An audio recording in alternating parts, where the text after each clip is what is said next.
আচ্ছা, তাহলে যেই আলোচনাটা করছিলাম সেখানে আবার চলে যাই। সেটা হলো যে গ্ল্যান্ডসের ব্যাপারে আলোচনা করছিলাম। নেক্সট হচ্ছে আমরা দেখবো যে এই ভালভার এরিয়াটাতে কত রকম গ্ল্যান্ড আছে। এই জায়গাটা বললাম ভেস্টিবিউলার গ্ল্যান্ড, সরি ভেস্টিবিউল, ঠিক আছে। ভেস্টিবিউল মেমব্রেনাস ইউরেথ্রার সাথে অনেকটা হোমোলোগাস। কেন? কেননা এখানে প্রচুর রকম গ্ল্যান্ডস রয়েছে।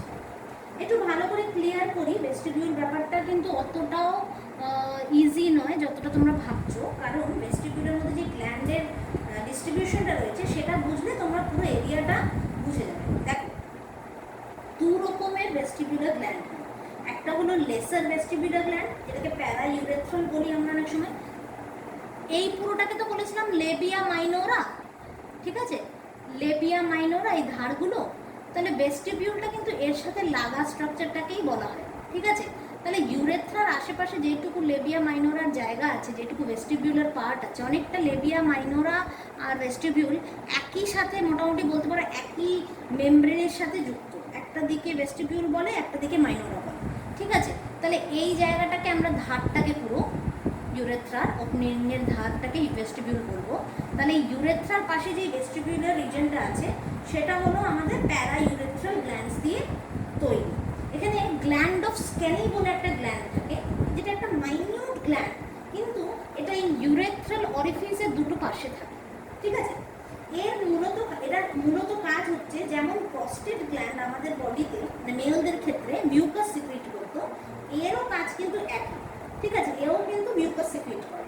আর গ্রেটার ভেস্টিবিউল মানে এই নিচের দিকটাকে গ্রেটার ভেস্টিবিউলার পার্ট বলা হয়। এই ওপেনিংটাতে এটা ভ্যাজাইনাল অরিফিসকে একদম ঘিরে থাকে, সেই জন্য এখানে বার্থোলিনস গ্ল্যান্ড বলে একটা গ্ল্যান্ড থাকে। এটা পেয়ার্ড একটা গ্ল্যান্ড, যেটা কি homologous to bulbourethral gland of the males, ঠিক আছে। তাহলে বুঝতেই পারছো, ইন্টারকোর্সের সময়, যে কোনো সেক্সুয়াল ইন্টারকোর্সের সময় এই বার্থোলিন গ্ল্যান্ড কিন্তু মিউকাস সিক্রিট করে বা একটা বিস্কিট সাদা ডাল হোয়াইট ফ্লুইড সিক্রিট করে মেল পেনিসটাকে লিউব্রিকেট করে এবং ফিমেল ট্র্যাকটাকেও লিউব্রিকেট করে, ঠিক আছে। তো এই বলে মোটামুটি আমাদের এই পুরো পার্টটা শেষ হলো। এর সাথে আমরা একটুখানি ছোট্টভাবে ব্রেস্টের ব্যাপারে আলোচনা করে নেব। ব্রেস্টে আমরা জানি যে প্রজেকশনটা থাকে তাকে নিপল বলা হয়, এবং এই নিপলের আশেপাশে যে পিগমেন্টেড এরিয়াটা স্কিনের সেটাকে আরিওলা বলা হয়। আরিওলাটাকে ভালো করে লক্ষ্য করলে দেখবে অনেক কুচকানো পার্টস রয়েছে, সেগুলো কিছু সেবাসিয়াস গ্ল্যান্ডের জন্য, এগুলোকে আরিওলার গ্ল্যান্ড বলা হয়। ফুল স্ট্রাকচারটাকে, ব্রেস্টটাকে যদি স্যাজাইটাল সেকশনে কাটা হয় আর স্টাডি করা হয়, তাহলে দেখবো এর ভিতরে প্রচুর পরিমাণে ফাইব্রাস কানেকটিভ টিস্যু রয়েছে এবং ফ্যাটি অ্যাডিপোজ টিস্যু রয়েছে, ঠিক আছে। এই জন্যই আমরা এই ম্যামারি গ্ল্যান্ডকে অনেক সময় মডিফাইড সোয়েট গ্ল্যান্ডও বলে থাকি, ঠিক আছে। মডিফাইড সোয়েট গ্ল্যান্ড কেন? এখান থেকে সোয়েটের বদলে মিল্ক সিক্রিশন হয় বলে। স্যালাইডাল সেকশনটা যদি দেখো তাহলে দেখতে পাবে প্রচুর রকম ম্যামারি লোবস রয়েছে। আচ্ছা, ভেবেছিলাম এটা আঁকতে হবে না, কিন্তু মনে হচ্ছে একটু এঁকে দিলে তোমাদের সুবিধা হবে, তাই আমি একটু এঁকে বলছি। দেখো, মোটামুটি কিছুটা পোর্শন তো বলেই ফেললাম, সেটুকু বুঝতে অসুবিধা হয়নি আশা করি। নিপল, এই পিগমেন্টেড এরিয়াটা আরিওলা, ঠিক আছে। এখানে এসে অনেকগুলো ডাক্ট ওপেন হয়, ঠিক আছে। এই জায়গাটা এসে অনেক ডাক্ট ওপেন, আমি অতগুলো আঁকছি না, জাস্ট কয়েকটা এঁকে দিচ্ছি বোঝার ক্ষেত্রে, ঠিক আছে। দেখো, এইগুলো আবার অনেক ব্রেকডাউন প্রসেস আছে। আর এখানে গিয়ে কতগুলো সেই আঙুরের থোকার মতো, মানে লাংসে যেমন দেখতে পাও আঙুরের থোকা, লাংসে অ্যালভিওলাই, এখানেও সেরকম কিছু অ্যালভিওলাই আছে, ঠিক আছে। এগুলো আসলে মিল্ক গ্ল্যান্ড কিছু, ঠিক আছে। আমি অত ভালোভাবে আঁকছি না, মনে হচ্ছে তোমরা এটা বুঝতে পারবে, তোমাদের বইতে সবারই বইতে এই ছবিটা তোমরা পাবে, ঠিক আছে। Just for explanation and drawing. See, এইখানে এটা হলো নিপল, এই পার্টটা হচ্ছে অ্যারিওলা, অ্যারিওলার গ্ল্যান্ডস, ঠিক আছে। কিছু সোয়েলিংস আছে দেখতে পাচ্ছ, ঠিক আছে। এই সোয়েলিংগুলো, এই যে ফোলা ফোলা অংশগুলো তোমরা দেখতে পাচ্ছ, এই সোয়েলিংগুলোকে বলা হয় ম্যামারি টিউবিউলস, ঠিক আছে। অ্যাকচুয়ালি টিউবিউলস নেই, এগুলোকে বলা হয় অ্যাম্পিউলা। টিউবিউলস হচ্ছে এই যে এই ডাক্টগুলো, যেগুলো কি এই অ্যালভিওলাইয়ের থেকে মিল্কটা যেখানে প্রোডাকশন হচ্ছে সেখান থেকে টিউবিউলস বা ডাক্টগুলো এই অ্যাম্পিউলাতে এনে বিফোর ডিসচার্জ কিছুক্ষণ স্টোর করে রাখে, ঠিক আছে।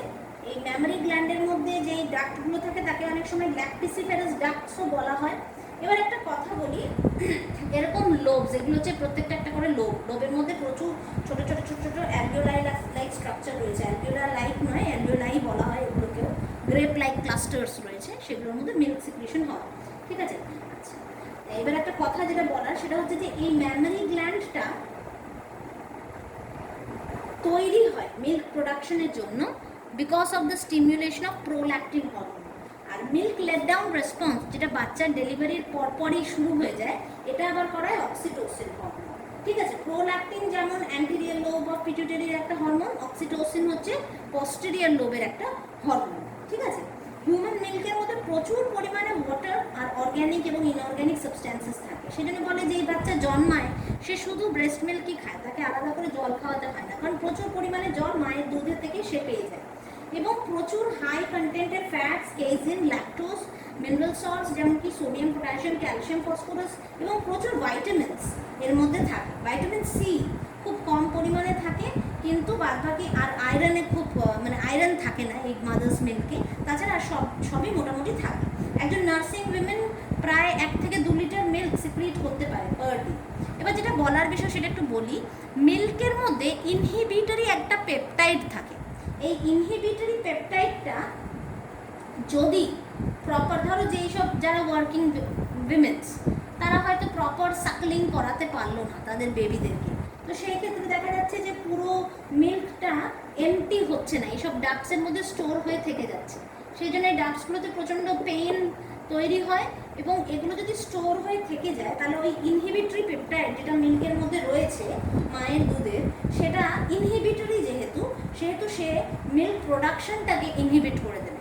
সেই কারণেই বলা হয় যেসব মায়েরা ব্রেস্ট ফিড করায় তাদের যত সাকলিং হবে তত বেশি মিল্ক প্রোডাকশন হবে, আর যত কম সাকলিং হবে এই ইনহিবিটরি পেপটাইড যেটা মিল্কের মধ্যে রয়েছে সে মিল্ক প্রোডাকশনটাকে বন্ধ করে দেবে, ইনহিবিট করিয়ে দেবে।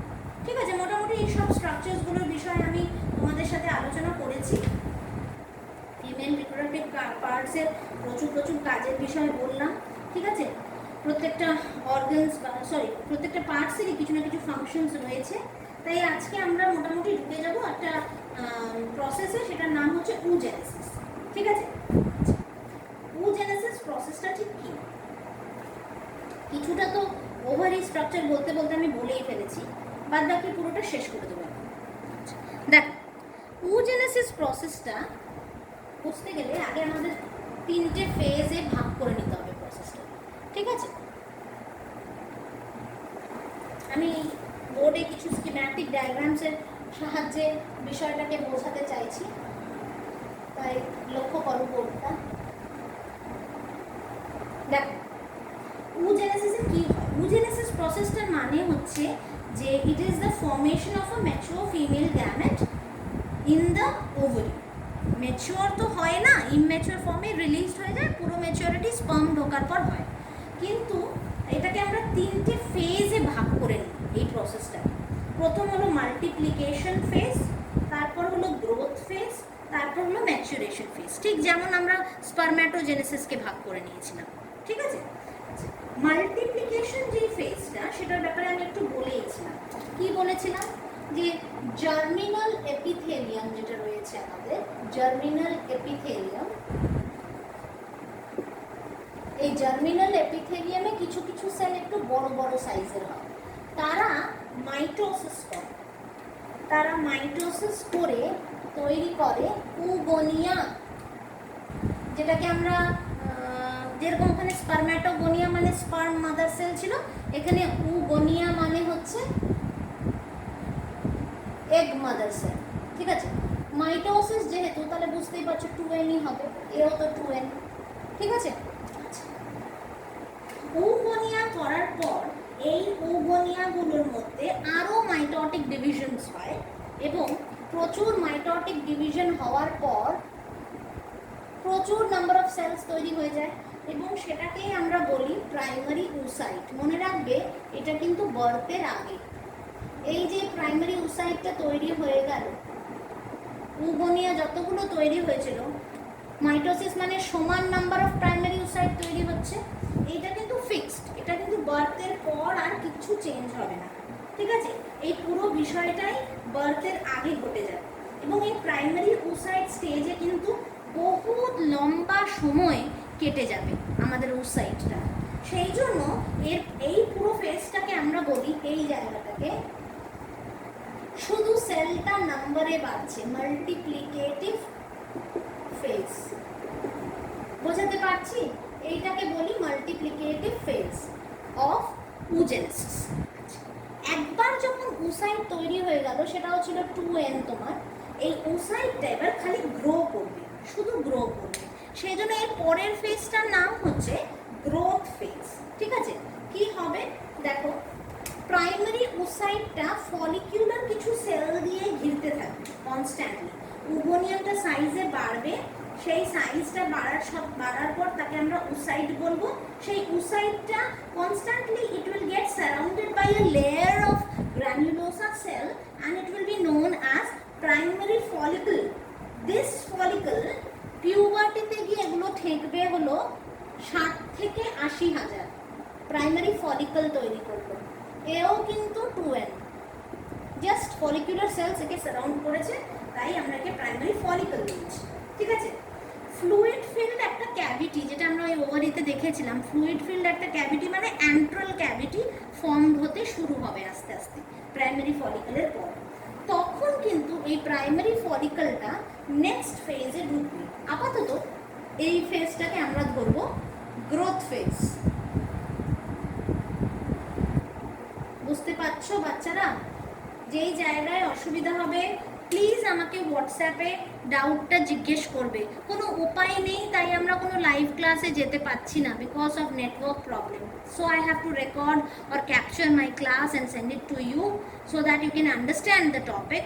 But wherever you will face problem, please do WhatsApp me in my group. Okay? The growth phase এ প্রাইমারি ফলিকলটা তৈরি হলো। ঠিক আছে, এখানে কিন্তু কোনো ডিভিশন হলো না, জাস্ট যেই সেলগুলো নাম্বারে বেড়েছে তারা একে ঘিরে ধরলো প্রাইমারি oocyte। ঠিক আছে, এবং একটা ছোট্ট অ্যান্ট্রাল ক্যাভিটি তৈরি হয়েছে। এবার আমি ওপরের পার্টটা মুছে দিচ্ছি, এখানে আমি তারপরের ফেজটার ব্যাপারে একটু আলোচনা করে নেব। সেটা হলো প্রাইমারি ফলিকলটার তাহলে কি হলো। প্রাইমারি ফলিকলটা এবার নেক্সট স্টেজে ঢুকবে, যার নাম ম্যাচুরেশন ফেজ। ঠিক আছে, প্রাইমারি ফলিকল এবার ডিভাইড করবে, মিওসিস করবে। দেখ এখানে লিখছি প্রাইমারি ফলিকল। আমরা জানি মিওসিসের দুটো ভাগ, সেই জন্য প্রথম মিওসিস যখন করবে, মিওসিস 1 যখন করবে, তখন কি হবে? মিওসিস 1 আমরা জানি একেবারেই রিডাকশন হবে। তার মানে কি, যেটা ছিল 2n সেটা হয়ে যাবে n। ঠিক আছে, তাহলে এখানে যেটা তৈরি হবে সেটা হলো সেকেন্ডারি oocyte এবং তার সাথে তৈরি হবে ফার্স্ট পোলার বডি। ঠিক আছে, আমি কিন্তু গ্রাফিয়ান ফলিকলের ভেতরে যেই প্রাইমারি oocyteটা ছিল সেটার ব্যাপারে এবার বলছি। প্রাইমারি ফলিকল থেকে গ্রাফিয়ান ফলিকল তৈরি হয়ে গেছে, হয়ে যাওয়ার পর তার ভেতরে যেই এই প্রাইমারি ফলিকল থেকে গ্রাফিয়ান ফলিকল তৈরি হতে গেলে সেই সময় কিভাবে প্রাইমারি oocyte থেকে সেকেন্ডারি oocyte তৈরি হচ্ছে সেটা আমরা আলোচনা করছি এই মুহূর্তে। তাহলে প্রাইমারি oocyteটার মধ্যে, প্রাইমারি ফলিকলের মধ্যে থাকা সেই প্রাইমারি oocyteটার মধ্যে কিন্তু মিওসিস 1 চলছে, তার জন্য একটা রিডাকশনাল ডিভিশন হচ্ছে এবং দুটো সেল টাইপ তৈরি হচ্ছে। একটা হলো সেকেন্ডারি oocyte,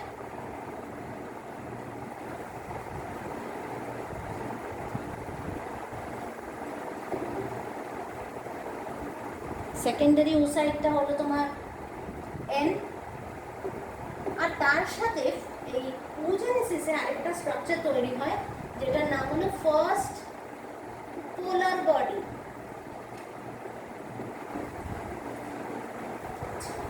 ফার্স্ট পোলার বডি, ঠিক আছে, ফার্স্ট পোলার বডিটাতে খুবই কম পরিমাণে সাইটোপ্লাজম থাকে এবং নিউক্লিয়াসও খুব ছোট্ট একটা সাইজের থাকে। সেই জন্য এটা হিউম্যানসদের ক্ষেত্রে এটা নিজে নিজেই ডিজেনারেট করে যায়। ঠিক আছে, থাকে কিছুক্ষণ ওভামের মধ্যে, কিন্তু তারপর আস্তে আস্তে এটা ডিজেনারেট করে যায়।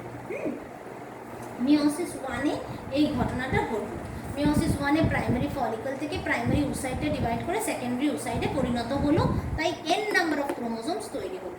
এই এন নাম্বার অফ ক্রোমোজোমটা তৈরি হওয়ার পিছনে কারণটাও কিন্তু ফার্স্ট পোলার বডি।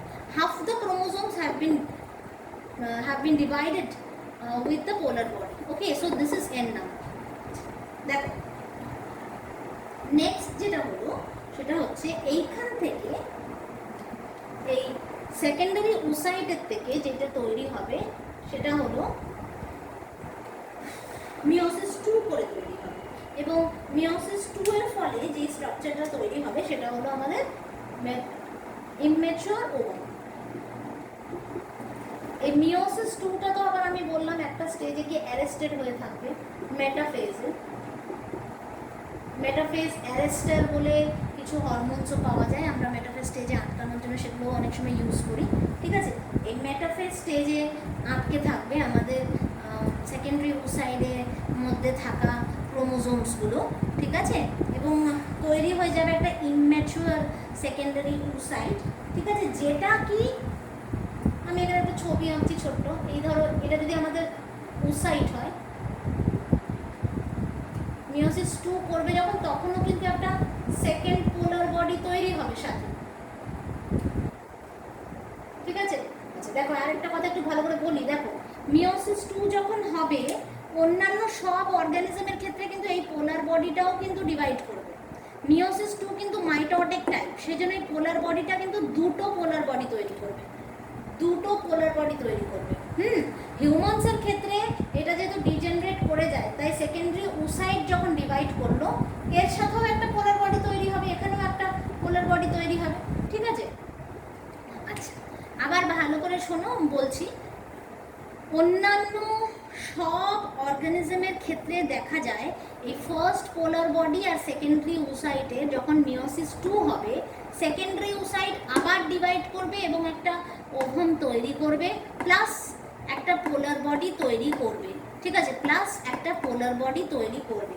কিন্তু তার সাথে পোলার বডি যেটা প্রথম তৈরি হয়েছিল, ফার্স্ট পোলার বডিটাও তো মাইটোটিক টাইপ অফ ডিভিশন করবে, এবং আরও দুটো